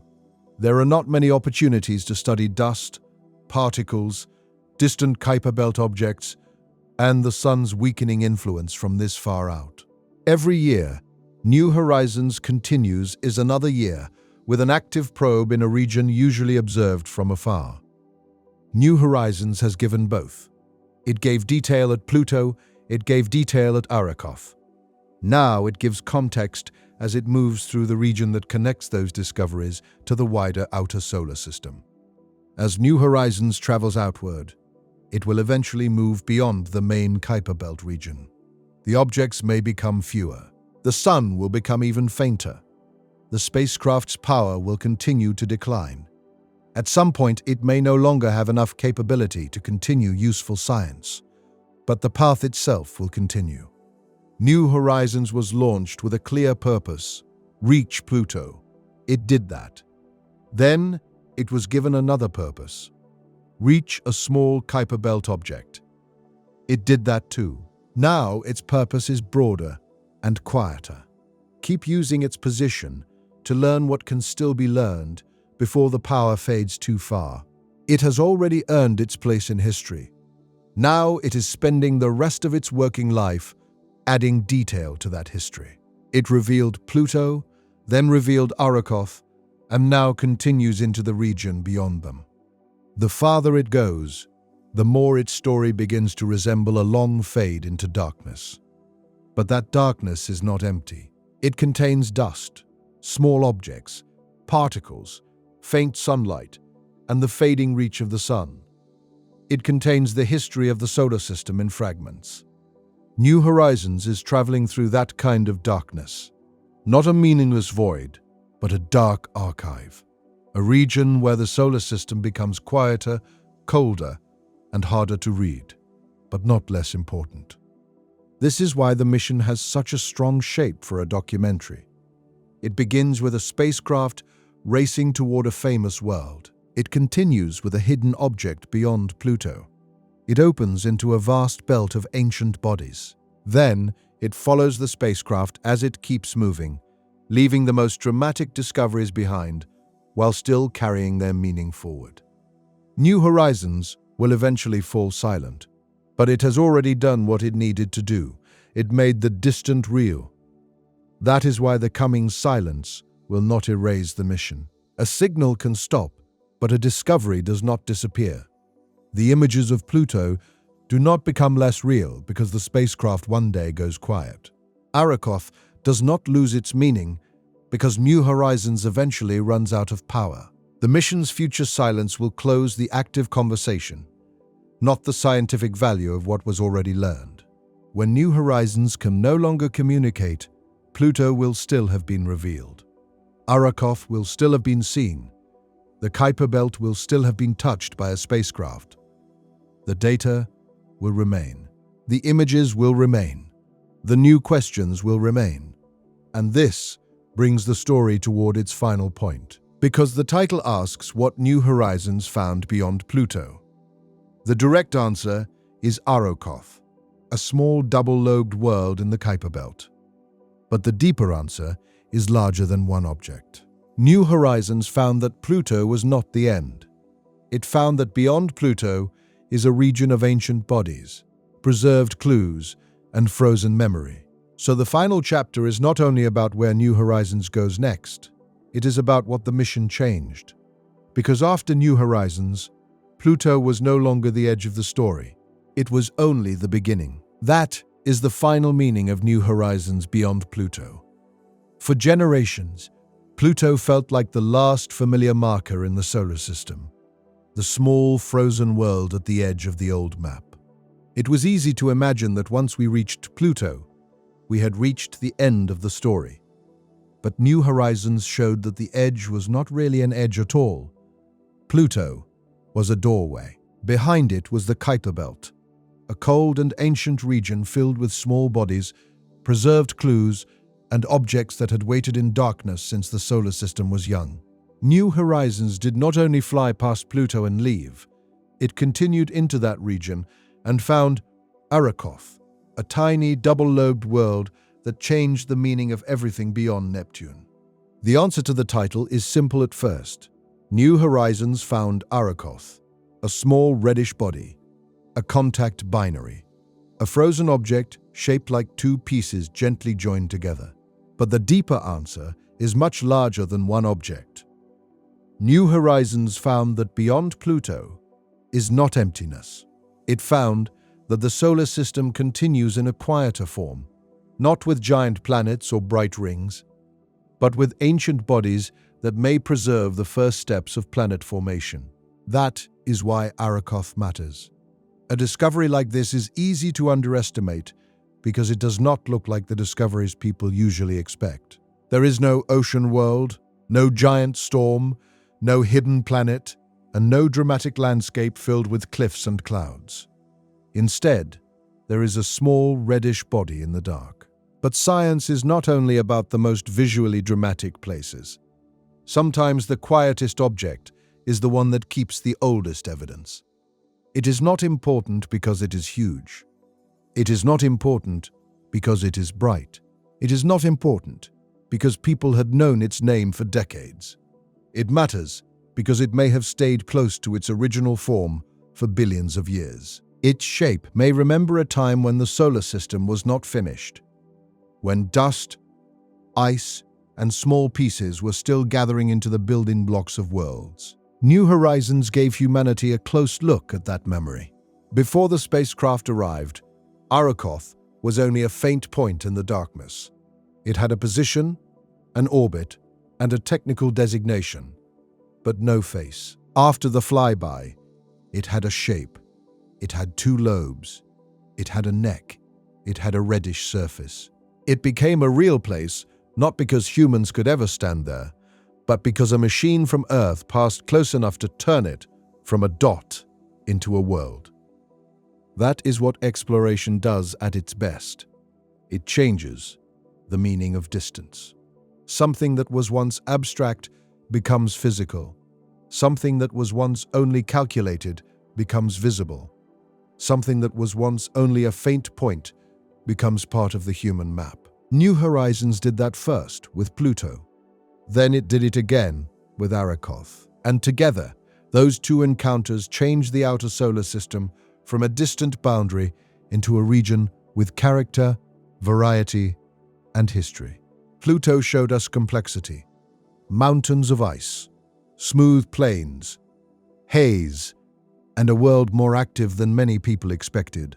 Arrokoth showed us preservation, a small body that may have formed gently, survived quietly, and kept a record of the early solar system in its shape. If New Horizons had only visited Pluto, the mission would still be historic. But by continuing beyond Pluto, it changed the meaning of the region itself. It showed that Pluto is not a lonely ending. It is part of a wider population, one member of a cold outer belt full of objects that still have stories to tell. That is the part that makes the mission feel bigger than a single flyby. The spacecraft did not just answer one question. It opened a new kind of question. What are the small bodies beyond Neptune really like? How many preserve ancient shapes? How many form gently? How far does the Kuiper Belt truly extend? How much of the solar system's beginning is still stored out there in the cold? That is the strange beauty of this mission. New Horizons traveled outward, but the story moved backward. The farther the spacecraft went, the older the clues became. At Pluto, it found a complex dwarf planet at the edge of the familiar map. At Arrokoth, it found something more primitive, more preserved, and perhaps closer to the original material from which planets were built. The spacecraft was moving into darkness, but scientifically, it was moving toward the dawn of the solar system. This is why the discovery does not need exaggeration. It is one of the clearest examples of how exploration changes our sense of place. Before New Horizons, Pluto was mostly a blur. The Kuiper Belt was mostly a distant population known through telescopes. Arrokoth was unknown to nearly everyone. After New Horizons, Pluto became a world with landscapes. Arrokoth became a world with a shape, and the Kuiper Belt became a region that had been touched by a spacecraft. The map became more real. And once a map becomes more real, it also becomes more mysterious. That may sound contradictory, but it is true. The more clearly we see a place, the more precise our questions become. Before New Horizons, the outer solar system could be imagined vaguely. After New Horizons, the questions became sharper. Why is Pluto so active? How did Arrokoth form? Are many Kuiper Belt objects contact binaries? How much ancient structure is preserved beyond Neptune? Those sharper questions are the real legacy of a mission. A spacecraft does not simply bring back facts and then close the subject. It changes what we know enough to reveal what we still do not know. New Horizons made the outer solar system more real, and because it became more real, it became more interesting. The spacecraft is still moving outward, and one day its active mission will end. Its power will fade too far. Its signal may become impossible to maintain. But that future silence does not erase what it found. The data has already reached Earth. The images already exist. The discoveries have already changed the story. New Horizons will continue, even after it can no longer speak.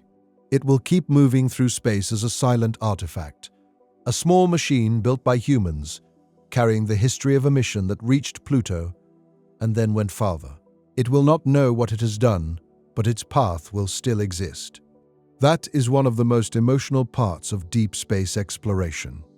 When people ask what New Horizons found beyond Pluto, the easy answer is a strange object in the Kuiper Belt. But the better answer is that it found an older solar system hiding behind the familiar one. It found a region where small bodies still carry the shapes of beginnings. It found that the edge of the map was not empty. It found that the story continues after the last famous world. That is the message the whole journey leads to. Pluto was not the final page. It was the first page of a colder chapter. Beyond it are objects too small to dominate diagrams, too faint to be seen clearly from Earth, and too distant to feel close in human life. But they matter because they are old. They matter because they survived. They matter because they may hold the first shapes of planet building, frozen in place while the rest of the solar system changed around them. It did not read all of it. One spacecraft cannot explain an entire region. But it did something rare and permanent. It gave us a first close look. It showed us that even one tiny body beyond Pluto can contain a story billions of years old. That first close look matters because there may not be another one soon. Missions to the outer solar system take patience on a scale that human life can feel uncomfortable with. Years of planning, years of flight, one brief encounter, and then years of data return. New Horizons reminds us that some discoveries require a long commitment before they become visible. That is enough to change the imagination. Because after Arrokoth, the darkness beyond Pluto no longer feels like nothing. It feels like a place filled with small, ancient objects, waiting in silence. Most will never be visited. Most will remain faint points. But now we know that at least one of them held a story worth traveling billions of kilometers to see. The mission reminds us that the solar system is not only made of the worlds that are easy to name, it is also made of the smaller, quieter bodies that explain how those worlds began. New Horizons connected those parts. It made Pluto real. It made Arrokoth real. It made the Kuiper Belt feel less like an empty border and more like a preserved record. And that may be the greatest thing it found, not simply an object beyond Pluto, but a new way to understand what lies beyond Pluto. It told us that beyond Pluto, there are worlds that remember the beginning. That sentence is the calm heart of the whole story. Not every world beyond Pluto will be like Arrokoth. Not every object will be perfectly preserved. But the region has shown us that memory can survive out there, stored in ice, shape, color, and orbit. The outer darkness can hold clues that the brighter inner solar system has already erased. And now, New Horizons keeps moving. Farther from the sun, farther from the planets, and farther from the place where its mission began. One day, its signal will fade. One day, Earth will no longer hear from it. One day, the spacecraft will become silent. But long before that silence, it already changed the map. It showed us that the story after Pluto is not empty. It is cold, ancient, quiet, and full of meaning. And perhaps that is the most beautiful part of the discovery. New Horizons was built to reach Pluto, but its greatest lesson may be that Pluto was never the end. It was the doorway. And beyond that doorway, in the frozen darkness of the Kuiper Belt, humanity found one of the oldest memories of the solar system. Thank you for watching this journey through New Horizons and the world it found beyond Pluto. If you enjoyed this calm exploration of the outer solar system, subscribe to the channel for more space documentaries like this. Leave a like if you want more slow journeys through deep space, and write in the comments what distant world or mystery you want to explore next. Sleep well and keep looking up. Good night.